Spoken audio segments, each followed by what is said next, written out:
Hello YouTube, I'm Drominicus and this is my 15th episode of Thorsday. Now today on the show I'm actually going to be reeling it back to the top of the roster in the Pantheons because the other Pantheons I've looked at, a little bit of dry well as far as information that I can gather.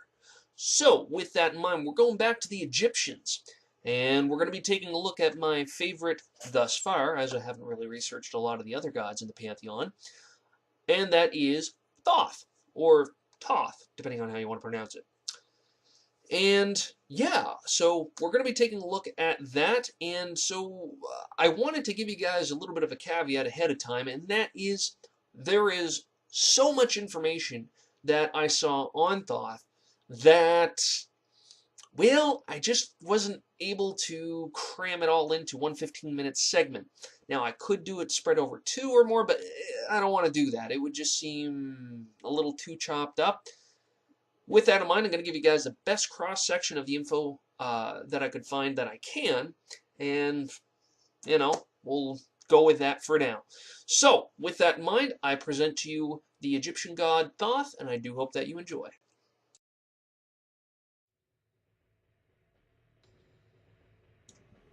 Thoth goes by many different names. In fact, the name Thoth is Greek given.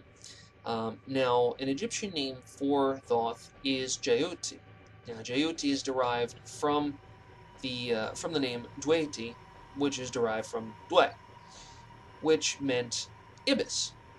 Now, Dwayti or Jayuti would then mean he who is like the ibis. Now, in this case, it is a very apt name, as in the next section I will discuss with his depiction, he's often shown as an ibis-headed man. So that fits him perfectly. And that tends to be the case with many deities, is that their names are based off of their appearance. Now, in addition to this name, he's also been known as Tahuti, Techu, Tetsu, and several other names in that sort of pronunciation area. Now, in addition to the given names, he also has several titles that he goes by. As there were so many that he had, I'm only going to mention a few of them here. One of which, the first of which is the Lord of Kemenu, then Twice Great, Thrice Great, 3 times Great, and Lord of Divine Words. Now, that last one is especially important, as I will discuss later in his domains of mythology, how that ties in with his whole being. Now, in addition to these names, as I had mentioned right off the first, Thoth and Thot are Greek-given names. Now, the Greeks and the Egyptians, of course, had a lot of influence on each other in culture and many other different ways. Now, that being said, there was actually a bit of an exchange because Thoth was syncretized or syncretic with the Greek god Hermes. And actually, Hermes was so tied to Thoth that in Greek mythology, Hermes actually gained a title, Hermes Trismegistus, and that's tied in with the thrice great tris, tri, 3. So yes, there's actually a lot in Thoth's name, and as I had mentioned, these are only a small sampling of the vast amount of titles and names that he went by. Thoth, like much of the Egyptian pantheon, is often depicted as having an animal's head on a human's body. Now, in his case, the animal head is usually that of an ibis. Now, for those that don't know, an ibis is a long-legged wading bird that has a very long, thin, curved beak. Now, that beak is important because it is associated with the crescent moon, and the crescent moon is also very important to Thoth, where he is a moon god. Now, in addition to his ibis head, Thoth is sometimes shown as having the head of a baboon. Now, the baboon also ties into the whole lunar domain in that it is a nocturnal creature. Now, when he does have the baboon head, he's no longer seen as Thoth, rather as Aan, who is the god of equilibrium. So he has two different forms that he can be shown as depending on which head is being shown. Although his influence is wide-ranging and temples have been erected for him in several parts of the country, Thoth is primarily focused at the city of Khnum, which was also known as Khmenu, thus his title, the Lord of Khmenu. Now, later on, due to Greek influence, the city of Khnum was later renamed Hermopolis. Now, Hermopolis would mean the city of Hermes, who, as mentioned in the name section, was syncretized with Thoth. So the city itself was actually named for Thoth, or Hermes, at that time. So Hermopolis, or Khnum, is his main center. As far as the actual symbols of Thoth are concerned, they aren't very many, but they are very meaningful. Now, the reed pen and papyrus are representative of his role as scribe amongst the gods. In addition to this, there is the ibis, which is fairly self-explanatory given the depiction section, as well as the baboon, which is in the same boat. Now, in addition to this, there is the crescent moon. And as mentioned previously, the crescent moon is tied to his lunar domain. So those are pretty much about the only symbols that Thoth really has about him. Much of his information lies in, as mentioned previously, with his name, his depiction, and a few more things, but there wasn't very much for symbols.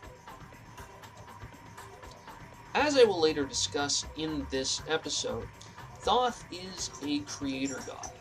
Now, given that, he is attributed with the creation of many, many things, which gives rise to having many, many domains. Now, with that said, a lot of the things that he is attributed with, as far as creating goes, are based under various forms of knowledge, whether it be science, mathematics, what have you. Knowledge is definitely one of his domains. Now, in addition to knowledge, he is also attributed with the domain of medicine. In addition, he is also, as I had mentioned, a creator god, so creation naturally would be one of his domains. Now, the last one that I was able to narrow down was judgment. Now, the reason for judgment I will get to in his mythology portion. Now, I have already mentioned that when he has taken the baboon-headed form of Aan, he is the god of equilibrium, so naturally he's going to want to keep the balance, keep order of things, so judgment does naturally come as one of his domains. So those are the four main domains I was able to eke out from the vast amount of information that was presented for any sort of domain. As previously mentioned in the symbols section, one set of Thoth's symbols is the papyrus scroll and the reed pen. Now, this is because of the fact that he is a scribe for the gods. Now, where he is a scribe god, many of his worshippers were in fact scribes. Now, there were, of course, the traditional methods of worshiping him, whether it be by prayer, going to statues of him, going to temples of him, and as mentioned in the location section, he had many temples built in his name and honor.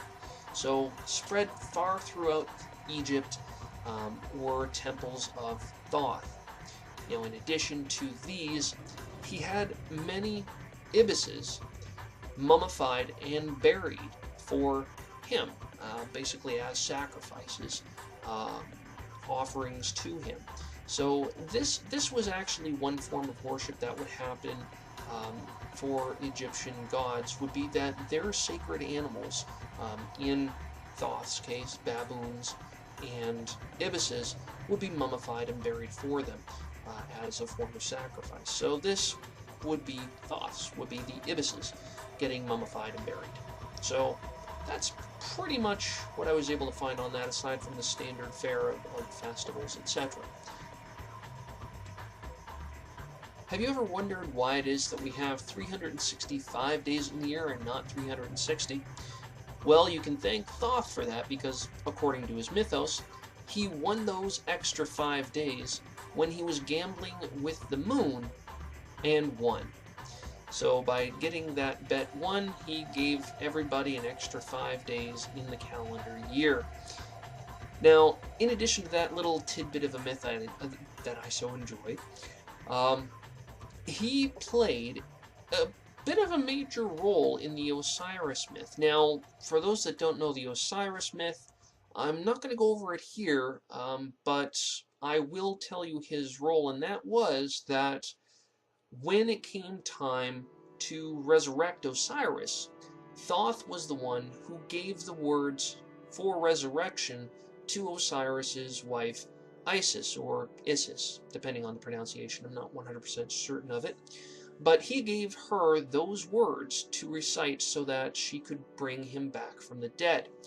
Now, in addition to this, he also gave those same words when Horus died. So he played a fairly important role in that myth. Now, in addition to this, as far as family goes, Thoth was quite the major player in the whole creation. As mentioned, he is a creator god. Now, he is said to have given birth to the king daddy of them all, Amun-Ra. The way that this happened was, being that he is an ibis-headed man, he laid an egg, and from that egg hatched Amun-Ra, as well as several other deities. Depending on where you look, it could be 8 or more, possibly only 4. It varies. But bottom line is that he laid an egg and Ra popped out. Now, you may be wondering, well, if he's a creator god, if he created the god, the king god of the Egyptian pantheon, where did he come from? Well, the answer to that is that he was self-created. How that works, I am not certain in the least, but that's what I was able to find across all boards, is that he created himself. So you know he's got some power if he can do that. Now, in addition to this, depending on which time period you're looking at, if you're looking at the earlier period in Egyptian mythos, he was married to Ma'at. And if you're looking a little bit later, he was married to Seshat. Now, Seshat was actually was sort of a librarian god. She was a keeper of the scrolls and whatnot, and where he was a god of knowledge, a scribe god. It was sort of the perfect combination there. So yeah, that's the long and short of what I was able to find. Again, it's only a cross-section of the bulk of the information I had, but that gives you a good idea as to exactly who Thoth was, or is, and what he was all about. So I do hope that you enjoyed this look at Thoth, and yeah, stay tuned later in the week for all my other shows, and you have a great one.